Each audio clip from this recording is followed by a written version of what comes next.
എനിക്ക് ഒരുപാട് മെസ്സേജസ് വന്നിട്ടുണ്ടായിരുന്നു. അൻസിബ എവിറ്റ് ആവുകയാണെങ്കിൽ ബിഗ് ബോസ് കാണില്ല, അൻസിബ. ഈവൻ ഞാനും അൻസിബയെ പറ്റി നെഗറ്റീവ് സംസാരിച്ചുള്ള വ്യക്തിയാണ്. സ്റ്റാർട്ടിങ്ങിൽ അൻസിബയുടെ ഗെയിമൊന്നും എനിക്ക് ഇഷ്ടമല്ലായിരുന്നു. ലൈക്ക് എപ്പോഴും ബെഡിലിരുന്ന് ഇങ്ങനെ കുറ്റം പറഞ്ഞുകൊണ്ടിരിക്കുക, പരദൂഷണം പറഞ്ഞുകൊണ്ടിരിക്കുക. അപ്പോൾ ലൈക്ക് സിജോനെ ബീറ്റ് ചെയ്ത സമയത്ത് റോക്കിക്ക് വേണ്ടി കരഞ്ഞുകൊണ്ടിരിക്കുക. അപ്പോഴൊക്കെ ഞാനും ഈ പരദൂഷണത്തിൻ്റെ മൂർത്തിമത് ഭാവമാണ് നമ്മുടെ അൻസിബ എന്നുള്ള രീതിയിലൊക്കെ ഞാൻ സംസാരിച്ചിട്ടുണ്ടായിരുന്നു. പക്ഷേ ഗോയിങ് ഫോർവേഡ് അൻസിബ നന്നായിട്ട് ഗെയിം കളിച്ച് വരുന്നുണ്ടായിരുന്നു. പിന്നെ നമ്മുടെ മുടിയനായിട്ടുള്ള ബന്ധം ഇന്നലെ ശരിക്കും ഭയങ്കര നമുക്കൊരു ഞാൻ എപ്പോഴും പറയാറുണ്ട്, ഈ ഒരു സീസണിൽ നമുക്കൊരു ഹാർട്ട് ടച്ചിങ് മൊമെൻറ്റ് ഉണ്ടായിട്ടില്ല എന്ന് ഞാൻ പല സിറ്റുവേഷനിലും പറഞ്ഞിട്ടുണ്ട്. എന്നാൽ പോലും ഇന്ന് അവർ തമ്മിൽ ലാലേട്ടൻ്റെ മുന്നിൽ വെച്ചാണെങ്കിലും പോകുമ്പോൾ മുടിയാൻ പറയുന്നുണ്ട്, പുറത്ത് പോകുമ്പോൾ മറക്കരുത്. സോ അവർ തമ്മിലുള്ള ഒരു റിലേഷൻ എന്ന് പറഞ്ഞിട്ടുണ്ടെങ്കിൽ ഭയങ്കര റെസ്പെക്ട്ഫുള്ളായിട്ടും ഭയങ്കര ഫ്രണ്ട്ഷിപ്പിൻ്റെയും ബ്രദറിൻ്റെയും ഒരു വേറെ രീതിയിൽ അവരുടെ ഒരു റിലേഷൻഷിപ്പിനെ സംശയിക്കേണ്ട രീതിയിലേക്ക് ഒരു സിറ്റുവേഷൻ അവർ രണ്ടുപേരും ഉണ്ടായിട്ടില്ല. ഈ സദാചാര ഉണ്ണികൾ കണ്ണിൽ മഞ്ഞ കേട്ട് നടക്കുന്നവരുണ്ടാവും. ഈ കൊച്ചിന് ഒരുപാട് സൈബർ ബുള്ളിങ്, എന്തൊക്കെയാണ് കമൻസ് വരുന്നത്, ബെറ്റ്ഷിബ അങ്ങനെ പല വൃത്തികെട്ട രീതിയിലും ഒരുപാട് സൈബർ ബുള്ളിങ് ആ കുട്ടിക്ക് കിട്ടിയിട്ടുണ്ട്.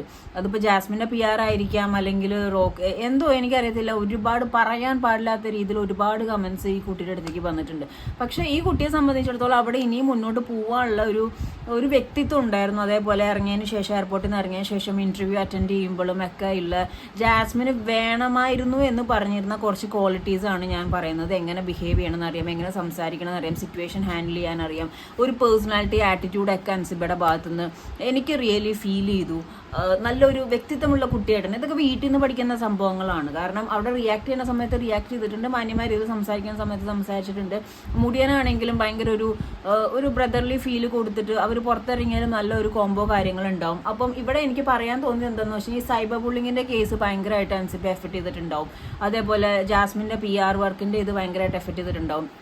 പിന്നെ ശ്രീധു എന്തുകൊണ്ട് അവിടെ നിൽക്കുന്നു?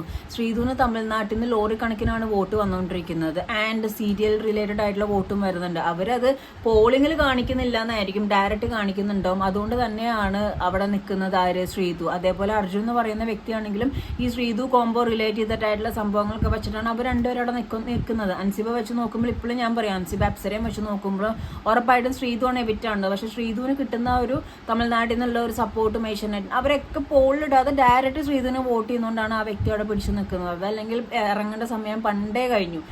ഇതാണ് എൻ്റെ ശ്രീധുവിനെ പറ്റിയുള്ള എൻ്റെ അഭിപ്രായം. കാരണം ആ കുട്ടി അവിടെ ഒരു കണ്ടന്റും കൊടുക്കുന്നില്ല, അർജുനും ഒരു കണ്ടന്റും അവിടെ കൊടുക്കുന്നില്ല. അപ്പോൾ പിന്നെ അൻസിബ് ഇന്നലെ പറഞ്ഞ ഒരു കാര്യമുണ്ട്, നോറ എൻ്റെ തെറ്റുകൊണ്ടാണ് നോറ നോമിനേഷനിൽ വരാതെ. ജനവധി ഇതുവരെ നോറ നേടിയിട്ടില്ല, അപ്പോൾ ജനവധി നെക്സ്റ്റ് ഇതിൽ നേടട്ടെ എന്നുള്ളത്.